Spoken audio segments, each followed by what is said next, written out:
Oh yeah, not for you. Not for me, but for you. And I think the saying is it's 12 o'clock somewhere, isn't it, Sarah? Always 12 o'clock somewhere. That's right. Hi, everyone. Thanks for joining us. Tonight, Sarah's doing a special education session for the equine. She's going to be talking about equine orthopedic soundness and support. There's a few things she plans to touch on, including why we need to support our horses' joints, nutrition and homeopathy for equine joint support. And we're gonna, Sarah, you have tips for arthritis prevention as well. Plan. Yeah, so I don't have any slides today. I have had a really busy week, but I did write some notes down here, so I'm gonna try and like fly through these and then leave enough time for some Q&A at the end. Yes, I forgot to mention that. Of course, Q&A for your horse related asks. Sarah's an open book. She'd be glad to help everyone. So a couple housekeeping items. If you have Q&A for Sarah, please add them to the Q&A. There's a button at the bottom of this meeting. Add them there for me so I can keep track of them. In the chat, if you don't mind changing your feature or your function to everyone rather than just hosts and panelists. And without further ado, let's get started. Thanks, Sarah. Awesome. All right. Well, thanks everybody for joining. It's always really fun to come on here and do these. So we have been kind of busy behind the scenes, just writing a lot of blogs lately on horses, trying to figure out the best ways to get all this information out to everyone, because we were just talking earlier about how, you know, the holistic horse world is sort of a it's growing very rapidly, but it's still like in its infancy a little bit. So compared to, you know, the pet world, it's a little bit further behind. So we're always trying to figure out how to make these concepts a little bit easier to understand and to give you guys the opportunity to ask questions, because it's a lot of stuff and it's a lot of new information. So today we're just going to talk specifically about joint support for horses, because you know, that in itself is a pretty huge topic. And so I think we had three things that we were going to cover today. And the first one is, why does your horse need joint support? That's a really good question, right? So the main reasons for me is for longevity of your horse, just in general, no matter what they're doing. And then also another kind of higher level factor would be the longevity of your horse in sport. So you have, you know, if you have a pleasure horse, or, you know, a horse that you just have for trails and things like that, that's kind of one level of, you know, you need to look at their overall lifespan, which is usually between 25 and 30 years if you're lucky. So the wear and tear that they have during that time period is gonna mean, you know, it's gonna make a difference as to how long they actually live, because we all know, you know, if horses are really unsound and they're really sore, that could be an end of life decision. So it's really important to think about these things before they start aging. And, you know, if you're lucky enough to have your horse from a very young age, like I usually get mine as really little, then there's things you can even do as a very young horse to ensure that they, you know, they're growing correctly. And that they're, as they're growing, the integrity of their joint tissue, their ligaments, and the bone growth is actually developing correctly, so that when they reach the age of, you know, some of these guys are not mature until they're 8 or 9 years old, you know, you have that long of a period of time where you have to be really paying attention to what's going on in terms of skeletal growth and supporting that whole musculoskeletal system. So it's really important to remember that this, injuries can happen due to lack of preventative care, over exercising, over exertion, poor nutrition. All of these things can make or break the situation. So those are the things that we're going to be talking about today.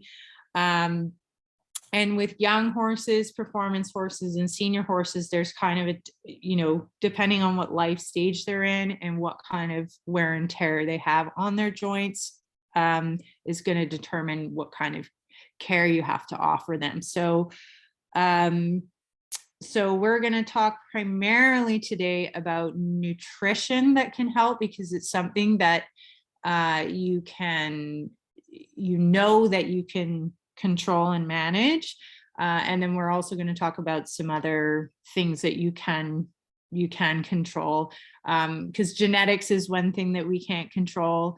But everything else with management and nutrition, there's lots of things that you can do to make sure that you're giving your horse the best chance. So I'm just going to move my notes over here so I'm not looking down to the side. So I feel awkward.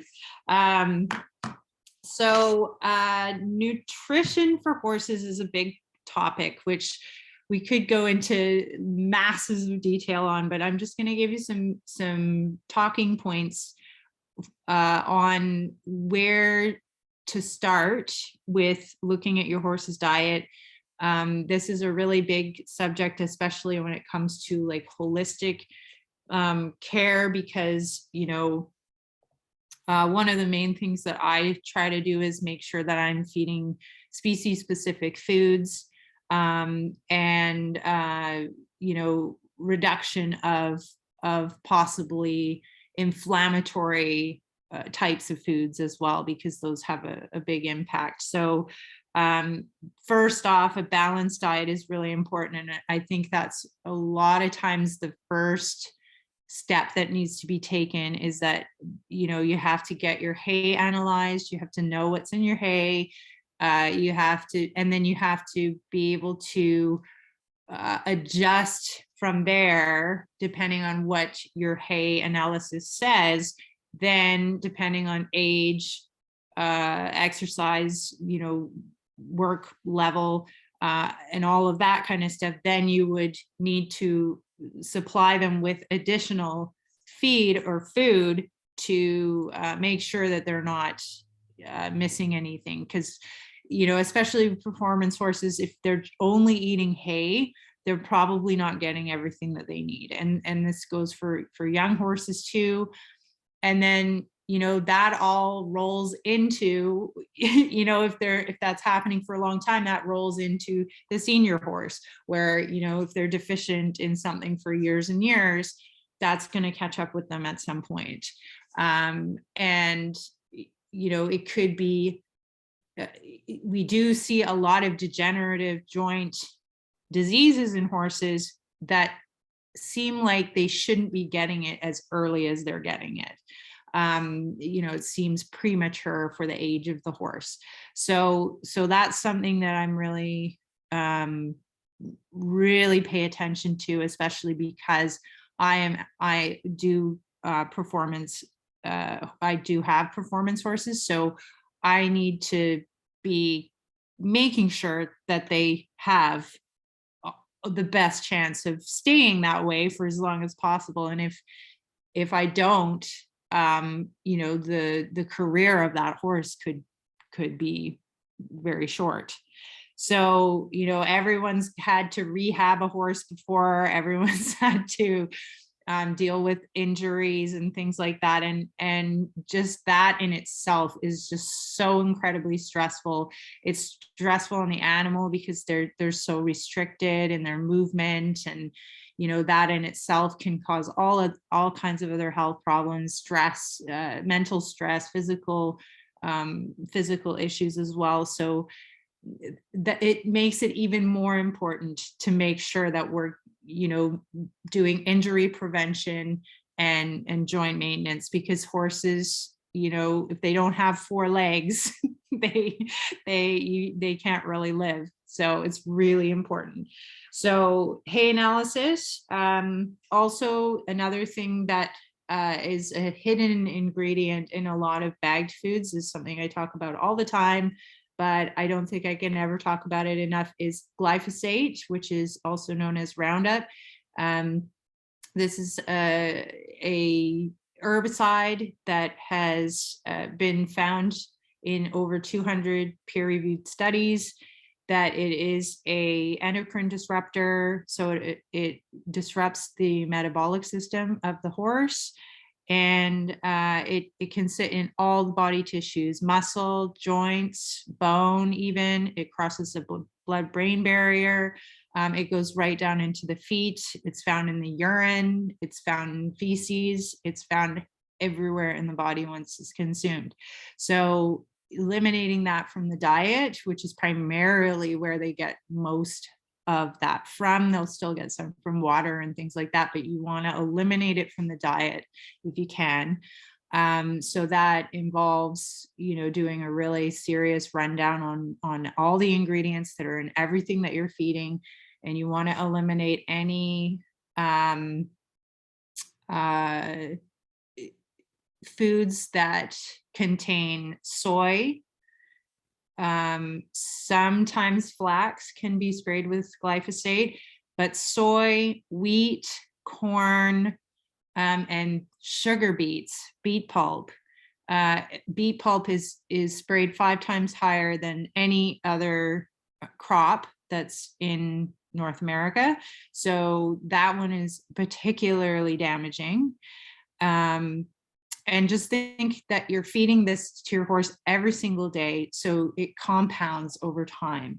So you want to make sure that you eliminate soy, eliminate wheat, corn, and sugar beets if they're conventionally grown. Those are the biggest ones that you'll find glyphosate is, and it's not listed on the bag, so you're not going to know how much glyphosate you're feeding. You just have to get rid of it. So how do you do that? You feed non-GMO and certified organic if you can. If you're in the US, there's a wonderful company called WildFed that does a completely balanced, really, really nice feed for horses. And it's non-GMO organic, has a bunch of herbs in it, and it can be fed as a standalone or as a supplemental to the diet. And then in Canada, we have a really awesome place called Ontario Dehi, and they ship all over Canada, and they have non-GMO beet pulp from Europe. And they have non-GMO Timothy cubes, alfalfa cubes, all of that kind of stuff. So alfalfa is also a really big one for glyphosate as well. So that's one thing that you can easily do. It does cost a little bit more money to feed these feeds, but in my mind, the cost of having this wear and tear, this kind of wear and tear on your horse, it is going to bite you in the butt at some point.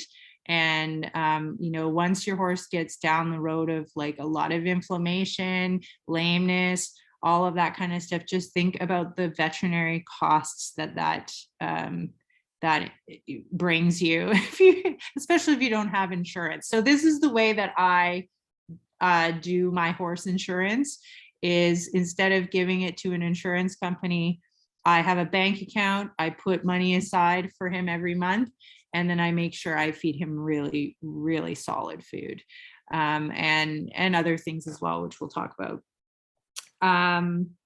The other thing that I really wanted to talk about today was the connection between gut health and nutrition, because if you don't have a healthy gut, then the absorption ability for your horse to absorb any good nutrition that you give them, any supplements that you give them, is reduced if your horse's gut is not in order. So that's something that we've talked about a lot on a lot of our other talks. We have a lot of blogs about leaky gut in horses and ulcers in horses, which is basically the worst case scenario of leaky gut, is when you can actually see ulcers on a scope, but they can still have leaky gut even without having, massive holes in their GI lining. So there's different levels of destruction with leaky gut. So that's something that is really important. So if you have a performance horse that's going to shows and has all of this extra coming and going and wear and tear, this is it puts extra stress on them, which is a known contributor to ulcers in horses. So it's really important to support your horses proactively with gut support supplements. So that's with gut supportive herbs, prebiotics, probiotics, and making sure that you're addressing that and offering that to them on a regular basis, so that everything else that you feed them is able to get where it needs to go in the body and regenerate tissues in a way that keeps them coming back to homeostasis. And then there's a few specific nutrients that are really important for joints and ligaments and bone health as well. So I'm going to talk a little bit about that. Before I talk about that, though, I wanted to mention the other proactive thing that you have to make sure that you're doing if you want to make sure your horse's joints are healthy, is to make sure you have a good farrier, be it a farrier that shoes horses or a barefoot farrier. They are not all created equal, and some farriers specialize in specific types of horses and specific sports. So it's really important to have a farrier that is helping your horse, not hindering your horse. And that can be a kind of a journey. And for myself, I have had to fire farriers in the past, and I don't really feel, sometimes there's a bit of a rift when you have to do that. I'm always try to be very fair when, I'm not mean about it. But if you feel like your farrier is not, if your horse is not comfortable with your farrier's work, then it is important to keep exploring that until you find what works for your horse. So, it's a bit of a journey. It takes some research, it takes some exploration, but if your horse is being shod incorrectly or trimmed incorrectly, and then you're trying to do performance work with them, that's doesn't really matter what you feed or how many supplements you give if you're not paying attention to that part. So I just wanted to mention that because that's extremely important. I went through that with my horse. I have had a number of farriers. He's 7 now, and I've had a number of farriers, and the one that I have now is the one that I will have forever as long as he is working. And it took me some, it was a bit of a journey to find him. So I just wanted to make sure that I made that really solidly clear, because that's really important. And okay, so we're going to talk a little bit about some of the nutrients that you can use for any horse, actually, but we'll talk about young horses first. So one of the biggest things that is missed with young horses is proper mineral intake. And I'm sure everyone's heard that before. But what minerals are they actually lacking in, and how can you get that into them? So the biggest two that are usually imbalanced are calcium and phosphorus. So calcium and phosphorus make up the majority of the bone tissue, and also some of the joint tissue as well. So normally the calcium phosphorus ratio, which you may, if you have dogs and cats, you'll know that dogs and cats have a really high demand for calcium phosphorus. It's about 2 to 1 when they're growing, calcium to phosphorus. And with horses, they have a little bit of a bigger range, but with young horses, it's almost the same. So a lot of horses are not getting enough calcium. They're getting too much phosphorus, and they're not getting enough calcium. So they cannot build their bones correctly. They cannot build their joints correctly. It's extremely important that you analyze your hay and you make sure that they're getting enough calcium, especially when they're growing, but also when they're, you know, trying to maintain as well, because this can have a major effect on, you know, their longevity. So the nice ratio to have with an adult horse would be a 1.5 to 1 ratio, calcium to phosphorus. So the way that you can make sure that this is happening is, the first thing you have to do is test your forage, make sure that you know how much calcium and phosphorus are in the forage or hay that you're feeding. So if you're feeding a Timothy or some kind of orchard grass, generally the calcium level is going to be a lot lower in those hay types. And then with alfalfa, which is a legume, so you can't feed a lot of it. It's got a lot of protein in it. You have to balance that ratio, because if you feed too much protein to horses, we know that that's not ideal. But alfalfa also contains calcium, so there's a bit of a balancing act there. So to get that ratio correct, you have to know what you're feeding. So, and a lot of people have not taken the time to have an analysis done. And I highly recommend that you do that, so that you know where to start and you know where you need to get to. And then other minerals that are usually missing from whether it's young horses or adult horses diets are the trace minerals. So zinc and copper in particular are generally, like, these are ones that are harder to find in the soil now. Selenium is another one that's really hard to find in the soil now, and those all contribute to those systems. So copper and zinc in particular are really important for the development and maintenance of collagen, which is what your joint tissue is largely made of. So if you don't have the ability to create healthy joint cartilage, you're going to be in trouble, especially if you're growing and you weigh 1,000 pounds. So this is super simple stuff that you can do.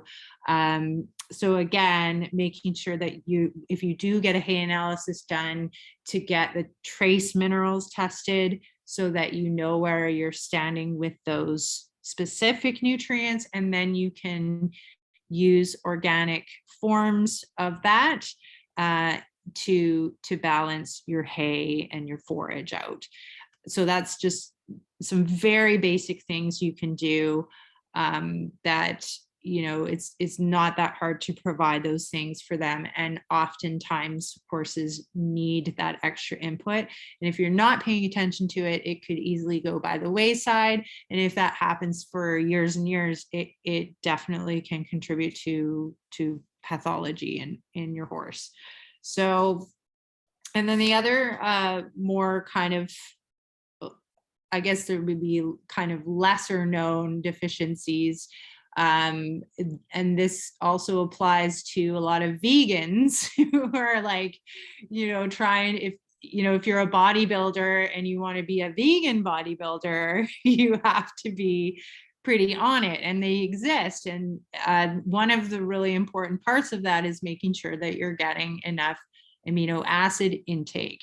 So with horses, because they eat only plants, there are certain amino acids that they sometimes don't get enough of, because amino acids are the building blocks of protein. And a lot of horses aren't getting enough protein in their diet to maintain their joints, their ligaments, and also their musculoskeletal system. So their ability to condition themselves as they work up, get more advanced in their work. A lot of people talk about how their horse's top line isn't developing correctly, or they're having a hard time keeping weight on their horse, or they're not able to build muscle the way that they should be building muscle with the amount of work that they're doing. So that is oftentimes a sign of amino acid imbalance. And the three that are often deficient and contribute to that lack of top line and stuff like lack of conditioning is lysine, methionine, and threonine. So those are some harder to get amino acids that you have to really add into the diet if you want. You have to be a bit proactive, because they just don't exist in most hay in the levels that are needed for these high performance horses. So even in a horse that's not doing high performance work, if you're having these issues with body conditioning, this also applies to them. So for lysine, I add Fenugreek Seed. I use a powdered form. It's not that expensive, and it provides the most lysine of any plant that is known. So it's a really great way to give it in a bioavailable format. It also has a lot of other synergistic nutrients in it. So it's a really, really awesome thing. It's also really, really good for the gut. It's prebiotic, and it helps with digestion. So there's so many different levels of goodness with that herb. So I usually like to rotate herbs on and off. So I give them for 6 to 8 weeks, and then I'll give them a break and rotate into other ones. But with fenugreek, I actually use it all the time.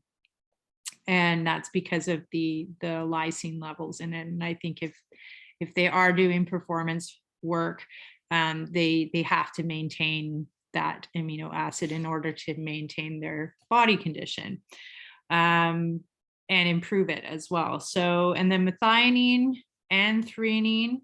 Methionine is found in hemp seeds, and also in oats, and in black oil sunflower seeds. And then threonine as well in sunflower and also in flax. So I do rotate through different seed sources. The seeds, flax, chia, and hemp also have alpha linoleic acid, which is also known as ALA, which is an omega-3, which also contributes to it's basically an anti-inflammatory for the gut, for the joints, for the neurological system, and other parts of the body as well. So omega-3s have been really highly indicated for joint inflammation in particular. And that's another nutrient that's often lacking. And there's no real solid research on the amounts that are needed for maintenance of horses, and also maintenance of performance horses. So, you really have to put on your thinking cap a little bit, and you have to be able to observe what's happening with your horse and see what they look like. Are they, having stamina issues? Are they getting tired during your rides? How's their body condition? How's their top line? How's their hoof growth? How is their poop? how are they feeling? Are they really sassy, or do they sleep a lot, or do they just kind of stand around and not really want to do any socialization with any other horses around them? So all of these things will help you to determine how your horse is feeling, and maybe some indicators to what nutrients they might be needing to have added to their diet. But those are really, really simple things that you can start with. And then some other ones that I like to add, because they're also extremely important for absorption of other nutrients, for immune system function. Immune system is so much more important to every body system than we know. The gut is also really a huge part of the immune system. So everything is connected. And this is that whole topic of like the holistic horse management topic, is that, you can't just do one thing and then neglect other areas, because they're all connected and everything works together. It's like a synergistic system. So vitamin C is very well known, very, very cost effective, very easy to give, very, very well researched in reduction of joint inflammation. Vitamin E is another one that is often lacking with horses, especially if they're not ever getting out onto any fresh pasture. So using a liquid organic form of vitamin E is really important. That's really the best way to give it, so that it's absorbed correctly. It's also really highly indicated for the nervous system, which is also involved in all of this, how their neurons are able to fire, and how comfortable they are in their own bodies, stress reduction, even with the nervous system. If they don't have enough vitamin E, all of those things can kind of go haywire. So that's another really important one. And then everyone's probably heard of hyaluronic acid, MSM, glucosamine, chondroitin. Those can also be given to horses to help them maintain their joints, especially for these guys that are doing the really heavy work. And then there are some injectable forms like Adequan and Legend, which some people also use. And that is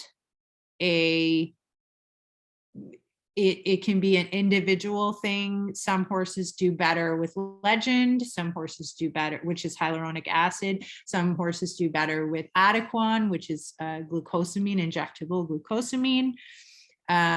Some do better with alternating with both, and they both have different applications. So it's important to talk to your vet to understand like what might be the best way to do that, if those are indicated for your horse. Once they start getting higher up in the levels, sometimes it is a little bit more like useful in those regards, and then sometimes depending on the horse, if you're not seeing any mobility issues or feeling that when you're riding, then sometimes you can just go with like really good nutrition, really good supplementation, and a really good training program, and you don't need to add those injectables into the situation. So it's really individual. And then for herbs, other herbs that I like to add, rose hip is a really awesome one. It's got a lot of vitamin C in it, and it's also really well-known anti-inflammatory for horses. And then devil's claw and curcumin are kind of the two herbs that are the most highly indicated for arthritis in horses. So if you have a horse that has started to display stiffness, lameness, or has been diagnosed with arthritis, these two herbs. So curcumin is turmeric, but it's activated in a specific way, so it's able to be absorbed properly. And then devil's claw is the other one. So sometimes you can find supplements that have them together. Sometimes one will work better than the other, like for all things. So you can always try using one to start and see, like, track that horse's mobility for, 6 to 8 weeks, see how it's doing at the end of that cycle. And then you could always add the second one, or you could try them on the other one and see if there's a difference in their mobility and their comfort level. So those are two that I have found to be really useful, especially for horses that are kind of getting up into the senior years. Those can really help to increase their mobility and their comfort level. And not to say that that's the only thing that you should do. You should still be focusing on all the other things I just talked about. But those can be definite, add-ons as far as like targeted support for arthritis. And then one of the other things that is kind of less, I guess, less understood in horse world is homeopathy. So homeopathy is one of my huge passions. Julie taught me about homeopathy as a young person, and I ended up going to school, same school that Julie went to, and did 4 years with the human side, and then also in Julie's clinic as well, and got to see, I think after all was said and done with her clinic, I think there were somewhere around 40,000 patients that went through that clinic. And we primarily used homeopathy and nutraceuticals. So we were always less is more. And I got to see some really, really amazing things with homeopathy, including with my own health as well. I struggled a lot with asthma, and I no longer struggle with that anymore. So that's really exciting. And that's actually one of the first experiences that I had with Julie giving me a remedy. And I just was so amazed at how quickly and how amazingly it worked. And I just had to go to school and find out how to do it. So there are some really amazing remedies specifically for mobility in horses, and this applies to people, dogs, cats as well. So that's a really nice thing about homeopathy is it's super gentle. You can use it with newborn foals, you can use it with pregnant mares, you can use it with performance horses. It does not test on random drug tests. It's a completely green medicine. It's very inexpensive. It's extremely inexpensive. Like if you want to talk about the cheapest ways that you can help your horse, homeopathy is one of the most cost-effective things you can do and has huge impacts. So if you're not familiar with what homeopathy is, it's a energetic form of it's an energetic medicine. So it takes natural substances like plants, minerals, all natural substances, and then they're highly diluted and then agitated with water over and over and over and over and over again to increase the energetic potency of the remedy. So it's kind of almost backwards from conventional medicine, where the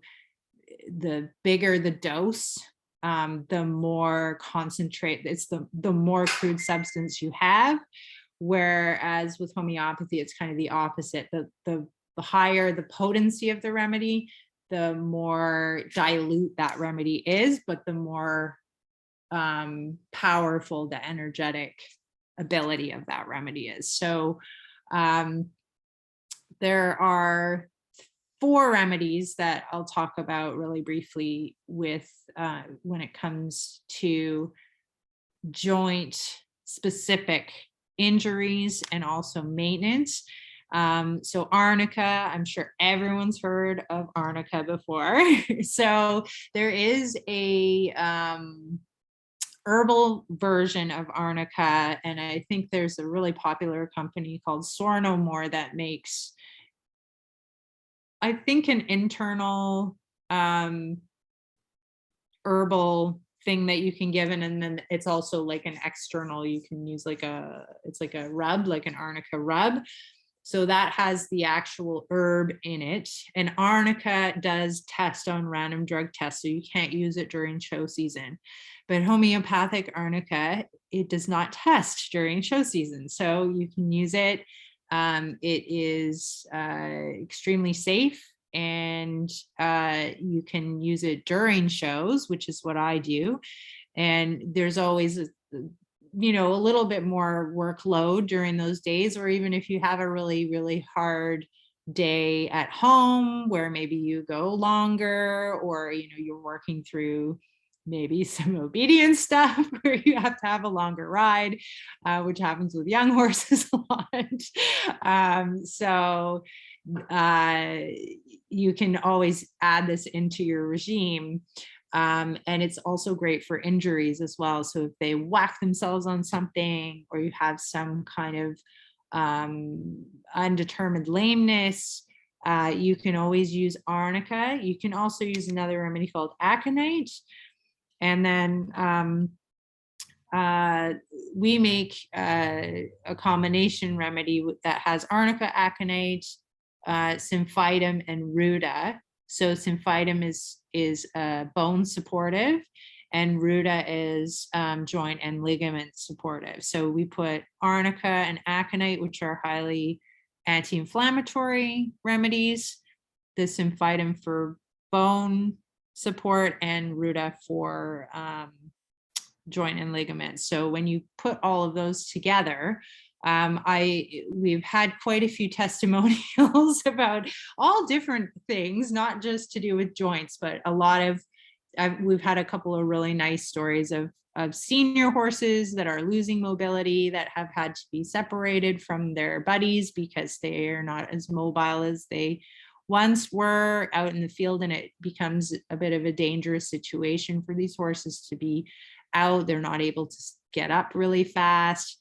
The herd dynamic can change when a horse's physical health status changes, and so it limits their mobility, it limits their social time, and it really changes their life. So we have a couple of really nice testimonials of horses that were having that exact problem, not really being able to be turned out anymore.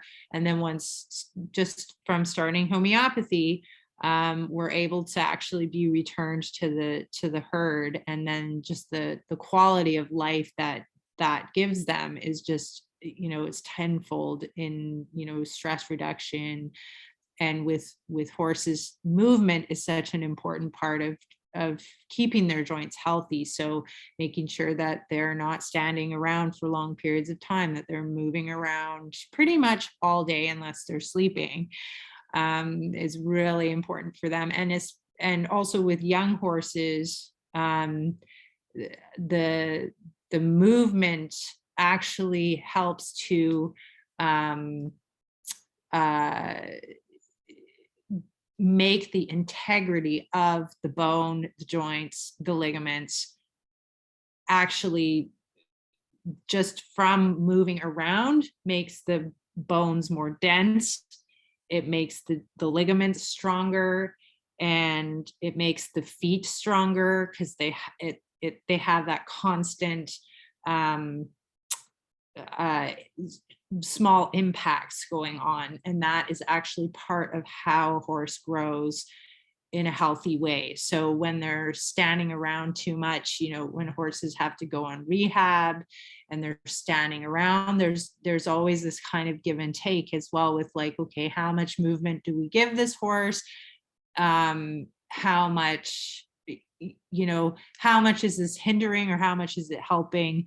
Is a chicken or an egg kind of scenario where yes, they have to be quiet initially to recover and not re-injure themselves. But then, when you're putting them back into like a slow recovery rehab program, like it is really important to get them moving again. And so homeopathy can be extremely helpful in getting that process going a little bit quicker, and reducing inflammation so that there is less likelihood of re-injury. And then you can also use it for injury prevention. So, that's why I use it when I take my guys to horse shows, because, that is somewhere where they potentially could have an injury or a lot more strain on themselves, because it's just it's a bigger day for them. So, so those are the basics of everything that I was going to talk about. I think I went through all my notes. Yeah, just being proactive, making sure that you're thinking about these things, because that's one of the, if you don't know, then that's, one thing, but once you know, then, it's, what's the saying? Once you know, you can do better, or I can't remember how it goes, but Yeah, I think it's Maya Angelou, something she or he says something that's along those lines. Yeah, so that's always like, I'm always trying to learn. I don't know everything. Nobody does. My vet is always constantly working with me on, I want this blood test, or I want that blood test, and I don't care how much it costs. And I, just want to check it out. So you can also check that was the one other thing that I was going to mention, is if you're not sure if your horse is deficient in something on the nutrition end, like when you're analyzing your food, you can also do a blood test through your veterinarian to determine if there are any minerals that are deficient on the blood side. You can also do that with vitamin E and some other nutrients. But if you get your minerals and your vitamin E done, that can give you a really good basis for possibly what your horse might be lacking in and what they need support in as well. So I think that was all of my notes. That was fabulous. I've been talking for a while. Yeah, I squeaked out your code that you got put together for everyone that attended tonight. Awesome. I squeaked that out into the chat. Awesome. Lauren was asking about the Jump for Joints formula. Yes. Yeah, so that's the homeopathic formula that has Arnica, aconite, ruta, and symphytum, and it is amazing. Like I've had some really crazy things happen. I've even used it on my chickens. Like it's totally amazing. I think it has legitimately saved me a couple of vet bills as well. So I love it. We use the canine version here for my guy, and it's super helpful. Same formula. That's right, just a bigger bottle for the equines. Yeah. I do have a couple of questions here. Yeah, sure. Oh, Cindy says in the chat, Jump for Joints has helped so many of my senior horse clients. It's awesome. That's nice. Oh, thanks. That's so nice to hear. I know I have heard that enough times now that I know that it works. I know that it's doing things, because I've just the stuff that it's helped me with here on my farm alone is just amazing. Even with I take it if I whack myself on something, or I have to go to the dentist, or any kind of injury or anything. I just always pop some in my mouth. Yeah, it's totally helpful. Here's a question, and it's about the Arnica, and I believe the homeopathic Arnica that you were talking about that doesn't test. Customer asks, can it be used as an injection? Can it be injected? Not to my knowledge, because usually with the liquid form that we have is has alcohol in it, so definitely can't inject that. it's best not to. It's best to give it orally. And with remedies, they can work extremely quickly and systemically, even with oral, an oral intake. So there's no need to, I know there are injectable forms of homeopathy. Those are more popular in Europe. And they're usually given IM, which is intramuscular injection. But I have never done it myself, so I'm not an expert in that area. But oral works amazingly, just absolutely amazingly. So I've never really considered having to do an injection. Good. Here's a question from Marlene. Okay, a quick question. I had 3 injuries last year with my mare. Would this also help them mentally feel up to the challenge? The jump for joints. Marlene, correct me if I'm wrong. The challenge of like the injury? I believe so, or maybe getting back out there. Marlene, let us know, or how about I give you the mic? If you've got one, you should be able to chat with us here now. Yeah. So can you hear me now? Yeah. Okay. So we had, she tore a suspensory ligament in her back end. And then I had 2 cases of uveitis, which I now have learned that that's gut related. And then on top of that, I ended up having 3 huge golf ball sized lumps removed out of her nose. So my problem is every time I hit spring, she has a huge bunch of hesitancy. You know, if spring comes around, everything's gonna bomb out on the market. So we've been using the Gut Soothe with great reaction with that. And now I want to mentally kind of put like that stable base in going forward as we're starting to come back into shape. And so obviously the one leg, even though I brought her into shape correctly, the other 2 legs have compensated quite a bit for the suspensory tear. Yeah, for sure. Right? Yeah. So definitely check, like, if you can, if this is, you know, she's had a number of different seemingly unrelated pathologies going on. I would probably get a mineral panel done through your veterinarian and just check and make sure there's nothing that she's really lacking there, because sometimes things like when you have those, you know, seemingly unrelated things going on, they generally are part of an issue that you could be able to see on blood work, but even if you can't, you can still rule that out and then continue on your journey of like trying to figure out what the, you know, the best approach is for her. But yes, I literally, my bottle of Jump for Joints is on my counter with a syringe ready to go.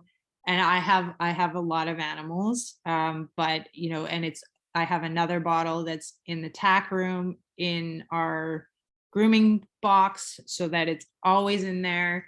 And, you know, if anything looks swollen or, you know, Kingsley's whacked his eye on something before, he had a giant eyeball, you know, even for stuff like that. So it's not specifically only for joints, it's for inflammation. And aconite in particular does have a lot of, you know, stress reduction.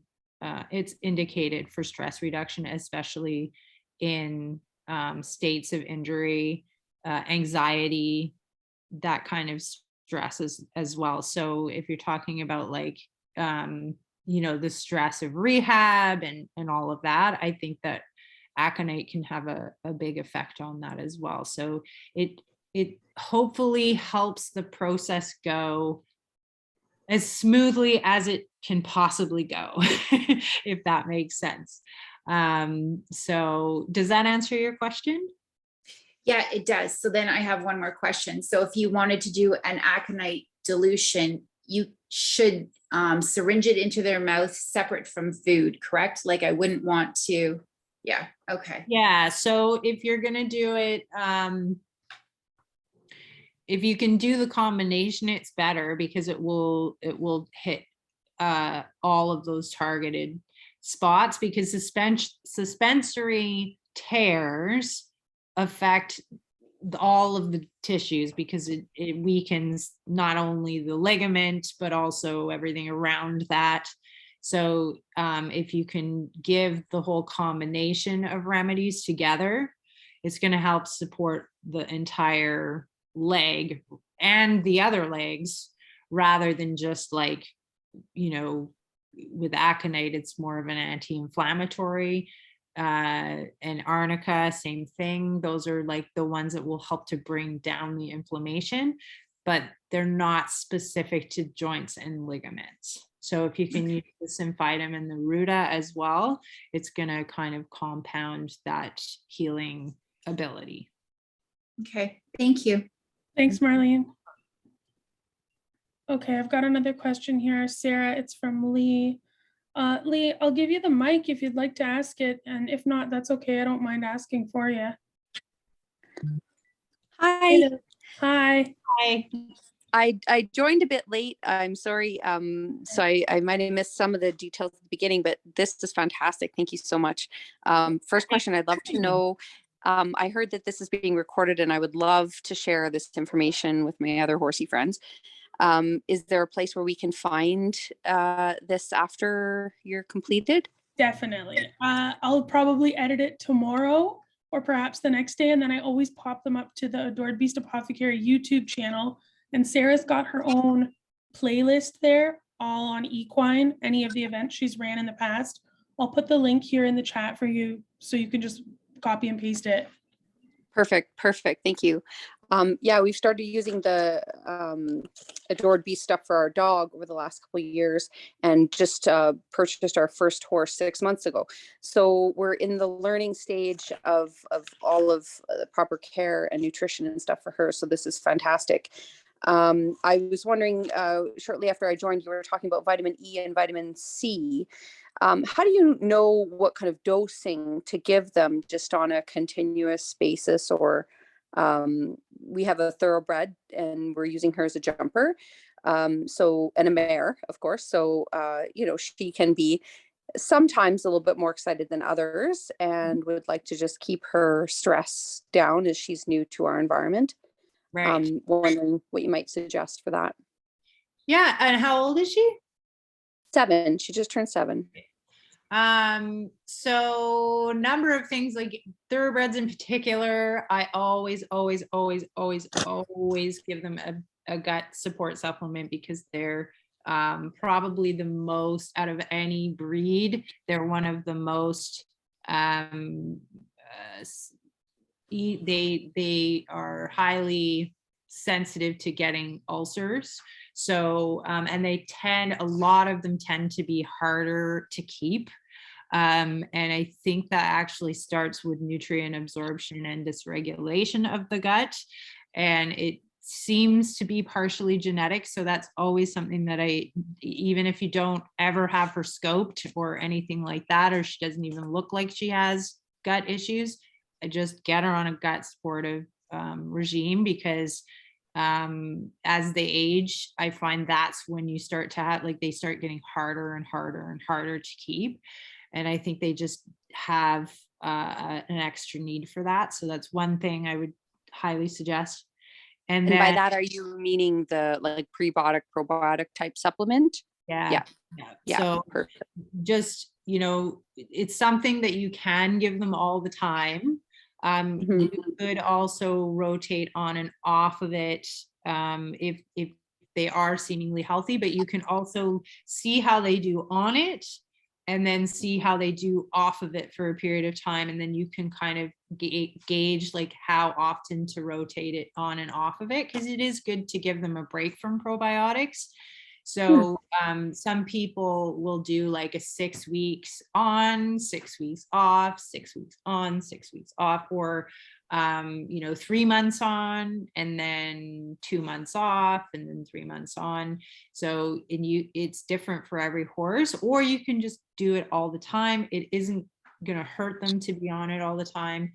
But if, some people are, on a budget, or, you want to rotate some other different things into their diet, you can always like rotate it. But if they do really a lot better on it, then you might want to just keep them on it. I do know, like my horse has some, he was born with only one kidney, so not getting into too much detail, but his kidney, I test his kidney parameters every 3 months, and his kidney values are out of range unless he's on the probiotic from Adored Beef.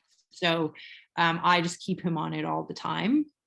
But if your horse is healthy as the horse, as the saying goes, then you can always do like, in during the seasonal changes of the year, when there's more stress on them, when they're blowing their coat, their circadian rhythms changing, all of that stuff, you can do 3 months on, and then 3 months off, and then 3 months back on. So you do it in the spring and the fall. So Right. that's some people do as well. And then for vitamin C, 1,000-pound horse,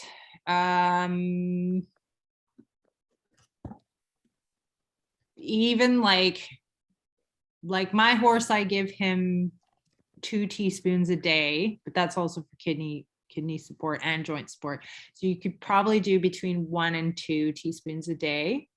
If you're using ascorbic acid, most horses don't have an issue with it at that level. Some horses, if they have like a tendency to get loose stools, ascorbic acid can aggravate that situation if you're giving too much. So if you do add vitamin C and you notice loose poops, you can always cut it back and just work up very slowly until you find that even ground where whatever the dose is that works for them. Even 1 teaspoon a day of ascorbic acid is, I believe, I can't remember how many milligrams that is, but I think it's 2,500 milligrams a day. So you can go anywhere from 2,500 to 5,000 milligrams a day for the horse. Mm-hmm. Mm-hmm. Okay, Sarah? perfect. Sorry to cut you off, Lee. Sarah, Music. yeah, sorry about that. I got the YouTube channel up on my window Oh, behind right. here. I was gonna ask, because Lee's talking about the vitamin C and the additions like that. Yeah. Correct me if I'm wrong. Did you have a presentation on YouTube where you go over that? Oh, yes. Yeah, I do Okay. actually. It's called the top 6 nutritional deficiencies in horses. And I talk about a lot of these supplements and the dosages and herbs for different systems, and vitamin B, and all kinds of stuff, and talk a little bit about my horse on there as well, of course, because I always end up talking about him. So So let me share that link as well. And then yeah, if you you can don't put mind, that in the chat. can we do one more question as well? Leah, did I answer all your questions? Yeah, so I was also wondering about the vitamin E. Do you have a dosing or typical recommendation for the vitamin E as well? Yeah, I use one called it's called Nano E from Kentucky Equine Research. Are you in Canada or are you in the US? Yes, in Canada. So there's a company here called Source for Horse. It's in BC, but they ship all over Canada, and they have it. And then if you get it, it comes in like a bottle with a syringe, and it'll tell you right on the label how much to give. Awesome. Thank But you it's so one of the much. most bioavailable forms. So using a liquid and making sure it's in a organic format is really important for vitamin E, or otherwise it doesn't really do much. Perfect. Thank you. You're very welcome. Okie dokie. So, Laureen, let me give you the mic, Laureen. And please correct me if I'm saying your name wrong. Let's see, is that working for you? Perhaps not, that's okay. Oh, Oh, hey. okay. I think I'm here. Yeah, you're here, hi. Hi. Go ahead. I'm almost not sure where to start because, as I think I mentioned, it was as a super lengthy thing, and I can't remember exactly what happened with this horse. She lives at my place 6 or 7 months out of the year and has done so for a number of years. So I know her really well. Her Mhm. owner stays here, has been here for like 10 years. She travels to Florida in the winter time. So, but last year, the mare had torn a ligament in her front leg, and I believe it was the suspensory. And she's done everything under the sun, including stall rest, pen rest, MRIs to check functioning. I mean, everything she can think of. She doesn't spare any expense on Mhm. her horses. And despite all of that, it has healed. Her last MRI showed it has healed. The hole that was in it has healed over. I believe she has a little bit of scar tissue. And logic says that she should be okay, but Mhm. she is so lame. Some Mm. days better than others. She has now just been pretty much taken off everything, and is just on maintenance feed, Okay. and all that fun stuff. No drugs, no nothing other than MSM, Okay. which I'm sure does help her Mhm. because it helps everybody, but drugs don't touch it anyway. And some days she is just almost broken legged lame. She still frolics, she still plays, but you can see that she's really unhappy on those days, and she tries. She just wants to be. She is out with everybody now. She's out with her friends and all Mm. that. She's just kind of being left to be a horse and see Okay. what happens from there. But I don't know. Just thought I would see if you had any thoughts at all. I feel bad for her, and I know her owner does too, but she doesn't know what to do anymore at this point. Mhm. And how old is this horse? I want to say she's like 12, 13. Okay. She was an upper level event horse. She had gotten to the 3-star level Mhm. at this until this happened. Right. And then she, like I said, she's been fighting with this for close to a year. Okay. And this is the end results. Okay. So this is something that is happens to a lot of horses. And I do think it is a multifaceted issue with a lot of horses. A lot of suspensory injuries in performance horses, and a lot of careers cut short due to injuries that are even with the best rehab and the best everything, these horses are not able to come back to where they were before. And 12, 13 isn't really that old. So what is it that's making it hard for these horses to get back to where they were in the first place at that age? Ligaments are actually fairly regenerative if you give them the right tools. The problem with horses is that what I tend to see is a lot of systemic ongoing inflammation that can actually predispose them to injury and make it a lot harder for them to heal. So when I hear that horses are having a hard time getting back to where they were, I usually want to do like a full on like run through of everything they're eating, do a mineral panel, test, make sure that they don't have any deficiencies, because you can do all of the manual stuff like the MRI and the diagnostics and the rehab and all of that, but if there's certain things that you can't actually see, and a vet can't actually diagnose,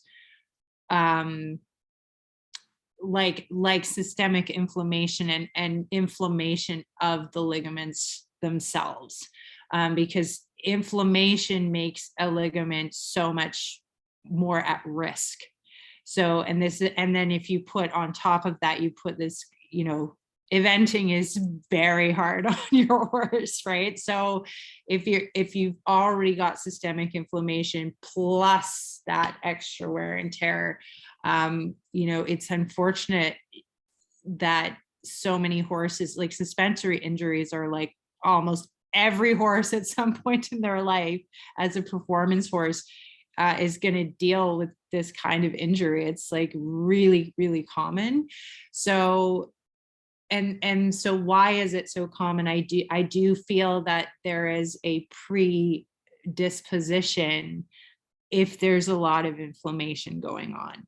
So in order to address that, you have to look at what you're feeding them from top to bottom, and taking out anything in the diet that may be causing systemic inflammation, really focusing on their gut, because as we know, like the gut is like 80% of our ability to modulate inflammation in our entire bodies comes from our gut. So if that's not functioning properly, you can literally have full on arthritis from gut disease, which is now being proven in human research, animal research. So, this is going back again to this holistic approach. It's a way different way of looking at them. And if she's this age, she still has a lot of regenerative ability. If you told me she was 21 or 25, I'd say, the likelihood of her being able to fully recover would be harder, because there's that much more, she's at a different stage in her life. But the fact that she's so lame despite the diagnostic reporting is a good indication to me that there's probably some soft tissue inflammation going on, something that is going to be really hard to see on an X-ray or on an ultrasound or on an MRI. It's just not going to be as visible. And this is why it's so hard to diagnose lameness sometimes, because some of it is invisible to the types of diagnostics that we currently have available. So if you're seeing such pronounced symptoms in a horse that the vet has kind of said, this is, shouldn't be this bad, that's kind of where my mind goes. So that would be where I would probably want to go with her, is to really like make sure you're taking anything out that has glyphosate, anything with Roundup has to be eliminated. And then making sure she's getting a really balanced diet, making sure she's getting all of her minerals, and really good gut support. And I would give the Jump for Joints a shot too, because homeopathy can be quite fast. So some of these things like nutrition and stuff, it takes a while to, go through that process of elimination and additions. And then, you have to kind of load them on, with minerals. If they're deficient, you have to load them. It takes time, right? So in the process of doing all those things, homeopathy can be like sometimes like instantly give them relief, without being a form of something that's going to, like with Butte, is going to trash her gut if you give that to her every day.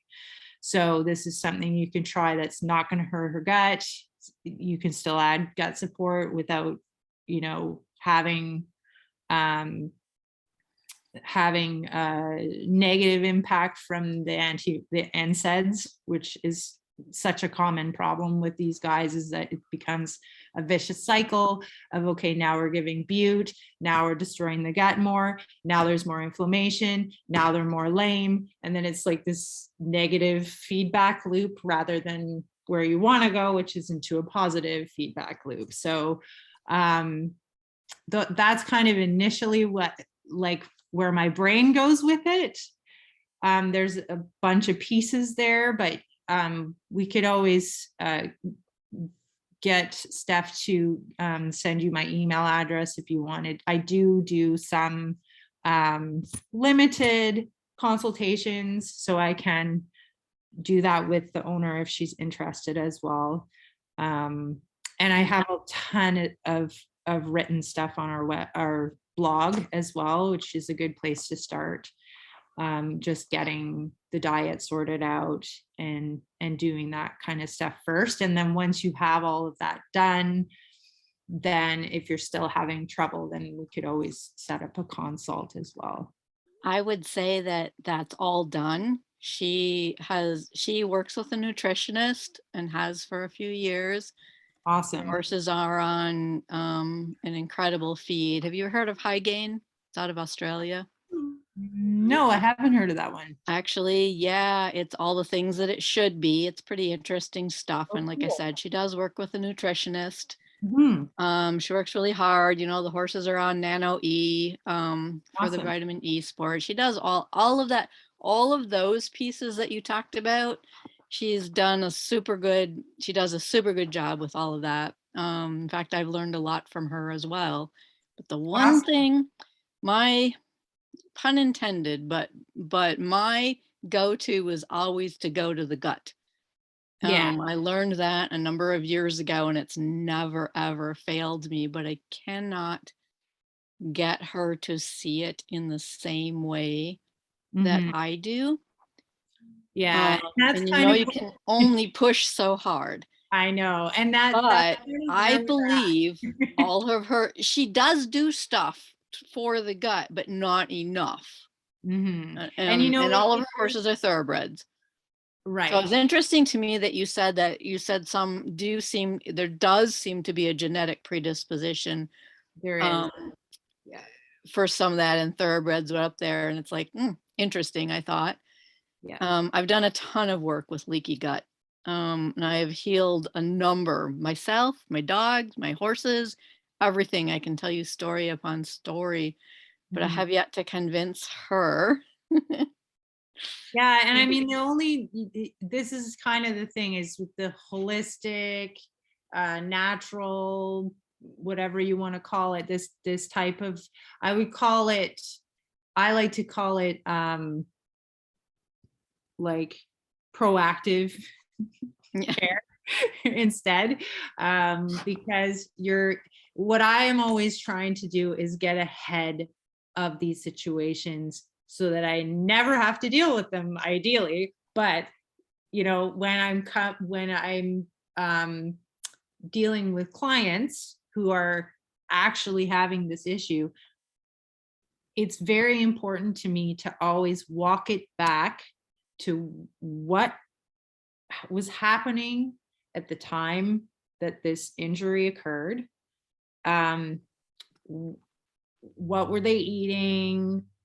You know, all of that kind of stuff. And then it sounds crazy, and some horse owners wouldn't really consider this part of it, but when they're on stall rest, when they're on bute, when they're on, like, have this massive life change with drugs, with, you know, all of this stuff, it totally and completely changes their ability to heal themselves. They don't have the same capacity. So even though we're doing a good thing by not letting them re-injure themselves, and we're, you know, suppressing the inflammation, we're also creating other factors that go against the healing process and the ability of that horse to take itself back to where it was.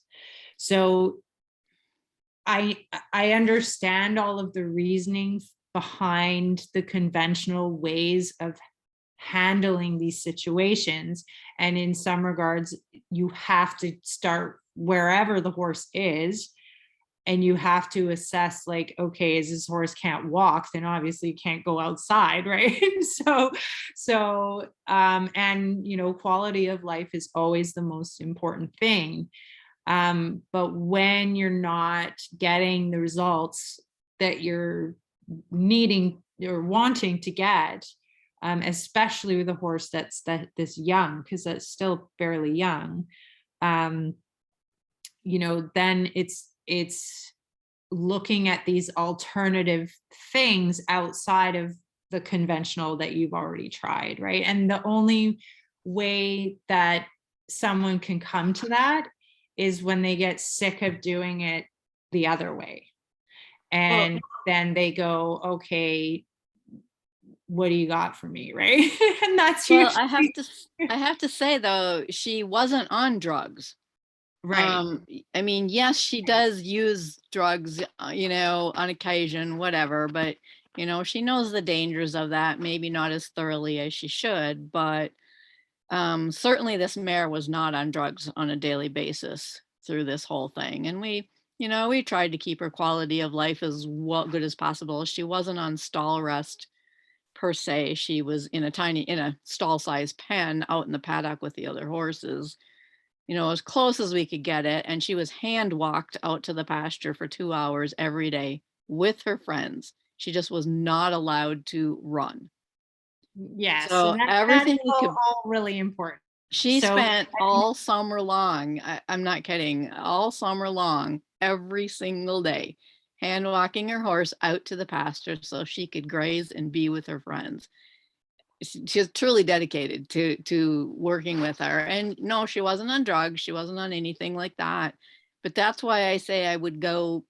What you were saying just made me think again that I would really like to address her gut. And so my thought is, and I was also thinking to try the jump for joints. But yeah, I would I probably want put both to of those things together. try really hard to get her to watch your next webinar about the leaky gut stuff. It isn't that she doesn't know about it, but I believe she may not know as much as she should, or maybe that she thinks she does. I'm not sure. And I'm going to present some research on that, and what like I had to do basically like my own meta-analysis of what like why is this happening so frequently, and why is Right. it a problem for horses, and after you read through all of that, then you just go back to square one and you just realize that this is something that most horses are needing support in. And even if you can't see it, you can still do it. It's not going to hurt them. So Right. always a good place to start. And some people tell me their horses are on probiotics. Well, which ones are they on? Which prebiotics are you using? What's the CFU on the probiotics? How many strains are they using? Are they using equine specific strains? Are they using human strains? Are they using bovine strains? Or, there's so much to talk about with that. And that's why we have to do an actual talk just about that because it's a whole topic in itself. So we'll go through all of that stuff. Yeah, I'm going to try my best. I'm hoping that she can join in on this because I think she would really, really like to do And we this. always record them too. So if you want to share it with her via YouTube, then that will be available as well. Yeah, I would like her to try to join live if she can, but Yeah. I will talk to her about it. I definitely. But just as an aside here too, all of the stuff that we were talking about, I've been learning a lot over the few years here about dogs in particular, and transferring all of the information that I learned to my horses, which is they're both getting older, and has made them young again. Mhm. But it hit me one day that all of the things that we learn about over vaccination with dogs and cats even, but dogs in particular, and that whole end of things, it hit me one day that it's like, oh my gosh, the prevalence of injuries, chronic illnesses, lamenesses, all of these things coming up. I just can't help but wonder if this isn't, especially in the show horses, because you're vaccinated to the freaking eyeballs all the time Yeah, every 6 because they months. make you. Mhm. That I can't help but wonder if that's a very, very, very big reason behind the prevalence of what we're seeing. It's possible. It's not provable, but it's possible. And my horse will be a great example because he has an exemption at horse shows because of his health status. So Awesome. I want to hear more. we will continue on and see how that all goes. Yes, I want to hear more about that down the line because I'm Yeah. convinced at this point Yeah. until proven otherwise. Yeah, it's definitely a fact, like something that needs to be studied more for sure. I know it's another whole wormhole and Yeah. not what we're exactly talking about right now, except for I feel like it does play a part. And I just wanted to Very, throw it very out there. possible. Very, very Because the possible. more people that hear this, though, the better in my thinking, because it's not talked about in the horse world at all. I know. And I'm trying to, but man, you should see the looks I get and whatnot, because it's like I'm talking a foreign language. They don't get it. Yeah. Yeah. And that's, Steph, like we were saying before, I think we all have, at Adored Beast, we've really determined, like, especially with horses, that there's a lot more knowledge out there about dogs and cats and the holistic industry, but I'm here to stand up for the horses because this is something that I feel really strongly about, in terms of like welfare of these animals that are doing things that are way more strenuous than what we're asking most dogs and cats to do. And the support that we need to offer them is a lot more than the conventional way of doing things. And my horse is a complete and utter testament to that. And he really shouldn't even be doing what he's doing. And I realized through taking care of him that every single horse can be taken care of in this way. And just because he has a limitation or a so-called limitation, it doesn't hinder him in any way because of the way I take care of him. And this can apply to every single horse. And I just want anyone who is open and interested to learn about it to have access to it, because it's so effective and it's so easy to do. These are all things that you can do on your own, with just a little bit of knowledge and a little bit of care and just finding the right support for your animal. And that's my biggest take home today, and probably will be for every other talk that I do. But you are your horse's caregiver. It's no one else is your horse's caregiver. It's you. And you know what's best for them, and when they're not feeling right better than anybody else. And so you have to create a team around yourself and your horse that's going to support them in the best way. So Kingsley has a massage therapist, he has a amazing holistic vet, he has me as his nutritionist, he has an entire team. He has an amazing farrier. He has more support than I do. So and that's how it should be. But I do feel like the whole holistic horse world, natural horse care, is really in its infancy, and it's just going to be a process of talking about it and teaching people, educating, and the more people that try things out and have really good results. I mean, that's why we made these products in the first place, is to help horses. So we've had a lot of really good feedback so far. And I think, Steph, that code applies to all of the horse products, right? Not just the Jump for Joints. Yeah, it's everything in the equine product line.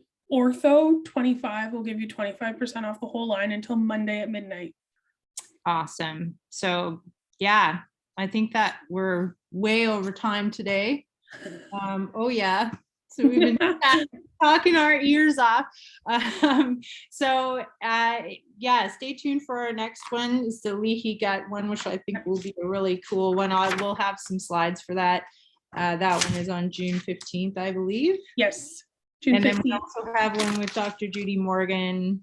Oh shoot, I forgot to look when that was. That is on June 11th at 12 p.m. PST. So 3 p.m. Eastern. 3 p.m. Eastern. The natural horse, that's a whole summit she's hosting as well. Yeah, so that's all of Saturday, June 11th. She's doing a natural horse health summit. So that'll be really, really fun. So double whammy in June. Awesome. All right. Looking forward to it, Sarah. Thank you so much for your time. Thank you everyone for joining us. Thanks for dropping in, you guys. And nice to see you, Steph. And I'll see you very soon. You got it. See you next month. Thanks, Bye, everyone. Good night. Bye.